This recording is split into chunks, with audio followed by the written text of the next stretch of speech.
சேனாதிபதி பரஞ்சோதி அவர் கூட இருந்த வீரர்களுக்கு சீக்கிரமா சில கட்டளைகள் போட்டாரு.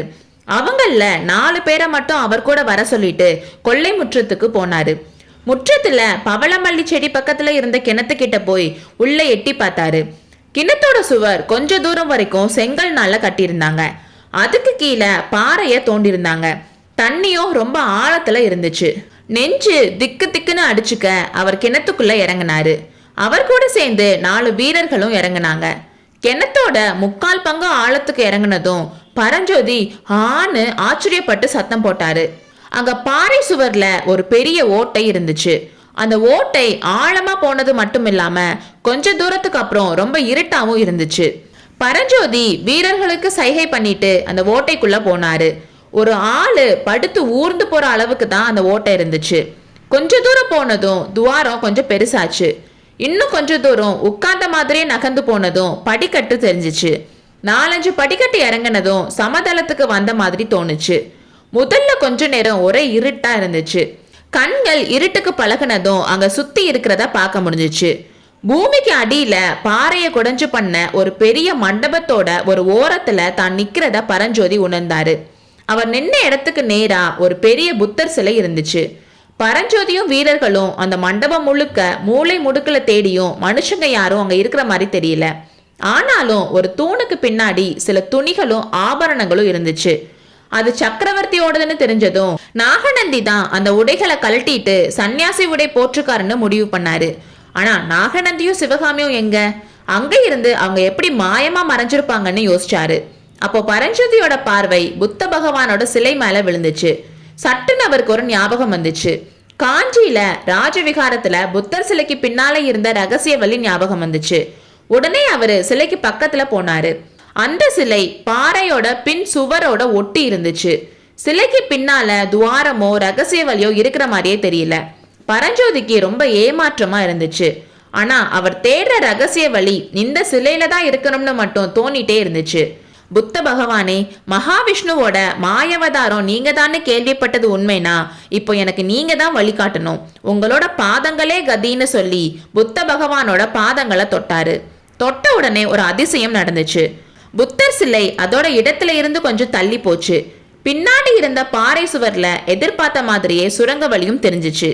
புத்த பகவான் வழிகாட்டிட்டாருன்னு வீரர்களுக்கு குதூகலமா சைகை பண்ணிட்டு சுரங்க வழியில ஒரு எட்டு எடுத்து வச்சாரு. அப்போ அவர் எதிர்பார்க்காத காட்சிய சுரங்க வழியில பார்த்தாரு. உள்ள நிறைய தீவர்த்திகள் அந்த சுரங்க வழியில வந்துட்டு இருந்துச்சு. அந்த தீவர்த்திகளுக்கு கொஞ்சம் தூரத்துக்கு முன்னால மொட்டை தலையோட பிக்ஷு தோல்ல ஒரு பெண்ணை தூக்கிட்டு வேகமா ஓடி வந்துட்டு இருந்தது தெரிஞ்சிச்சு. பரஞ்சோதி யார் வராங்கன்னு ஒரு செகண்ட்ல தெரிஞ்சுக்கிட்டாரு. புத்த பிக்ஷு சுரங்க வழியில பாதி தூரம் போறதுக்குள்ளேயே சத்ருகனன் அவன் ஆட்களோட இன்னொரு பக்கத்துல இருந்து வந்திருக்கான். அவன் கிட்ட மாட்டிக்காம இருக்க பிக்ஷு திரும்பி ஓடி வராருன்னு நினைச்சிட்டு பரஞ்சோதி சுரங்க வழியை விட்டு வெளியே வந்து அவரும் மற்ற வீரர்களும் போய் மறைஞ்சு நின்னுக்கிட்டாங்க. கொஞ்ச நேரத்திலேயே பிக்ஷு புத்த பகவானோட சிலைக்கு பின்னாடி இருந்து வந்தாரு. தோல் மேல சிவகாமியை தூக்கிட்டு வந்தாரு. பரஞ்சோதியும் வீரர்களும் அவர் என்ன செய்ய போறாருன்னு பார்த்துட்டு இருந்தாங்க. நாகநந்தி சிவகாமியை கீழே படுக்க வச்சுட்டு புத்த சிலைக்கு பக்கத்துல போய் நின்னாரு. ஒரு நிமிஷம் அவர் ஏதோ யோசனையில இருக்காருன்னு தோணுச்சு. அப்புறம் ஒரு தடவை சுத்தி முத்தி பார்த்தாரு. அதுக்கப்புறம் சிவகாமி கிட்ட போய் உட்கார்ந்தாரு. சுரங்க வழியை அடைக்க போறதுதான் அவரோட திட்டம்னு பரஞ்சோதிக்கு புரிஞ்சிருச்சு. வீரர்களுக்கு சைகை பண்ணிட்டு ஒரே பாய்ச்சலா போய் பிக்ஷுவை பிடிச்சுக்கிட்டாரு. வீரர்களும் சேர்ந்து அவரோட 2 கைகளையும் கெட்டியா பிடிச்சுக்கிட்டாங்க. பிக்ஷு அவங்கள திரும்பி பார்த்தாரு. இருட்டுல அவரோட முகபாவம் தெரியலனாலும் அவர் பேசினது அவரோட மனநிலையை வெளிப்படுத்துச்சு. அப்பா பரஞ்சோதி, நீதானா? உன்னைத்தான் எதிர்பார்த்துட்டு இருந்தேன். நான் தோத்து போனா உன்கிட்ட தான் தோத்து போகணுன்ற என்னோட ஆசை நிறைவேறிடுச்சுன்னு சொல்லிக்கிட்டே எந்திரிச்சு நின்னாரு. எல்லாரும் மண்டபத்துக்கு நடுவுல வந்தாங்க. நாகநந்தி பரஞ்சோதியை இரக்கமா பார்த்து, அப்பனே, இன்னும் எதுக்காக இவங்க என்ன பிடிச்சிட்டு இருக்காங்க? இனி எங்க நான் தப்பி ஓட முடியும்? அந்த பக்கத்துலயும் உன் ஆட்கள் வராங்க, இந்த பக்கமும் உன் ஆட்கள் நிக்கிறாங்க.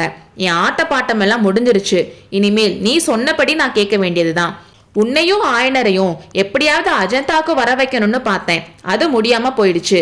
என்னை விட்டுட சொல்லு. நீ சொல்றத கேட்டு அப்படியே நடக்க ரெடியா இருக்கேன்னு சொன்னாரு. இந்த மாதிரி நாகநந்தி கெஞ்சினதும் பரஞ்சோதியோட மனசு லேசா இலகிருச்சு. பிக்ஷுவை விட்டுடுங்கன்னு வீரர்களுக்கு கட்டளையிட்டாரு. வீரர்கள் நாகநந்தியை விட்டுட்டு கொஞ்சம் தள்ளி போய் நின்னாங்க. பரஞ்சோதி, அந்த பழைய காலமெல்லாம் உனக்கு ஞாபகம் இருக்கா? காஞ்சிக்கு நீ வந்த அன்னைக்கு உன்னை பாம்பு கடிக்காம காப்பாத்தினேனே, அன்னைக்கே உன்னை சிறையில இருந்து தப்பிக்க வச்சேனே, உனக்கு ஞாபகம் இருக்கான்னு கேட்டாரு.